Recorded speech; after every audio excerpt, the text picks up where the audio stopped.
नमस्कार बच्चों, आज हम स्वर वर्ण उ तथा ऊ की मात्रा को व्यंजन वर्ण र में लगाना सीखेंगे।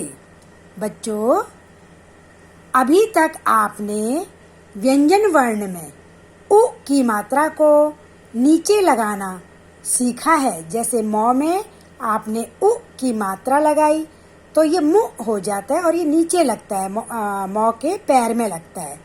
इधर मौ में ऊ की मात्रा जब आपने लगाई है तो ये भी मौ के पैर में यानी कि मौ की पाई में ये लग जाता है और मुंह बन जाता है ना। इधर देखिए, कौ में जब आप उ की मात्रा लगा रहे हैं तो ये भी पैर में लग रहा है और कु हो गया। इसी तरह कौ में जब आप ऊ की मात्रा लगा रहे हैं तो ये भी पैर में लग रही है और ये कू हो गया। लेकिन बच्चों, र वर्ण में जब हम उ और ऊ की मात्रा लगाते हैं तो ये अलग तरीके से लगती है। जैसे र है, र में यदि हम उ की मात्रा लगाएंगे तो हम र के इधर पैर में नहीं लगाएंगे, इधर नहीं लगाएंगे, बल्कि र के पेट में लगाएंगे, बीच में लगाएंगे। बीच का मतलब पेट, ये र का पेट। तो इस तरह से घूम जाएगी ऊ की मात्रा। और यदि हम र में ऊ की मात्रा को लगाएंगे तो ये भी र के पेट में यानी कि बीच में लगेगी और ये इस तरह से होगी। ये गोला सा इसका घुमाएंगे और ऐसे करके करेंगे। ठीक है, तो देखिए ये र है, र वर्ण में उ की मात्रा को हमने लगाना है तो र के हमने पेट में लगाया और इसको इधर की तरफ, बाईं तरफ को हमने घुमा दिया। तो देखिए कैसे, रुकना, रुकना। इसी तरह से र में उ की मात्रा लगाई तो रु हो गया, ची, रुचि।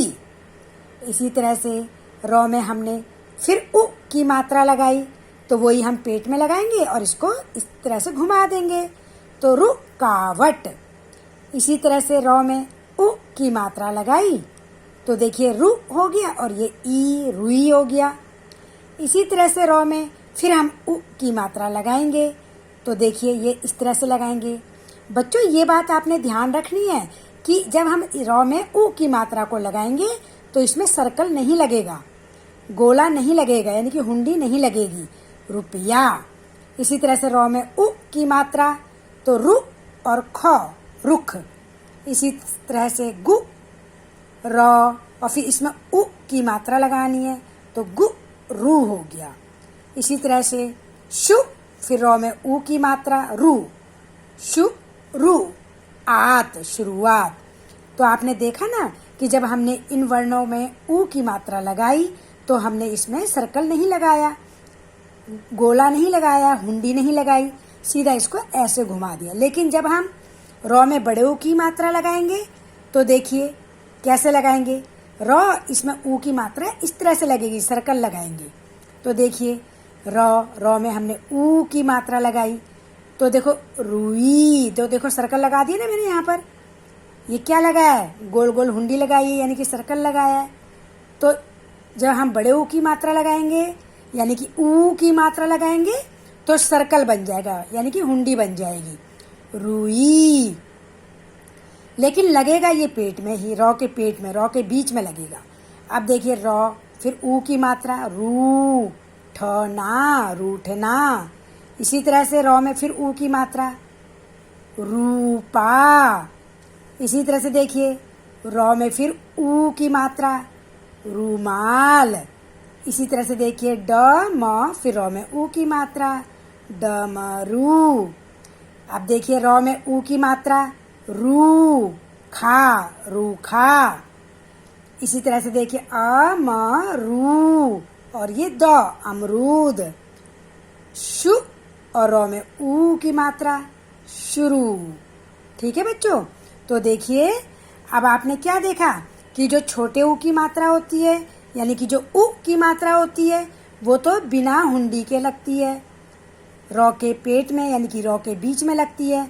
और जो बड़े ऊ की मात्रा होती है यानी कि ऊ की मात्रा होती है वो भी र के बीच में लगती है यानी कि र के पेट में लगती है।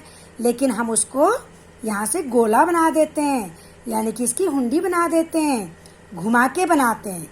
तो दोनों मात्राओं में आपने इस अंतर को ध्यान में रखना है। अब आप ये रॉ में उ और ऊ की मात्रा के शब्द अपनी नोटबुक में लिखेंगे, सुंदर सुंदर राइटिंग में, और आपको इन दोनों का अंतर पता होना चाहिए।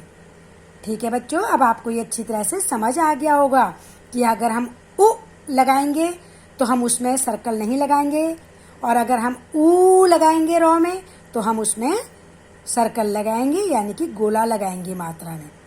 धन्यवाद बच्चों।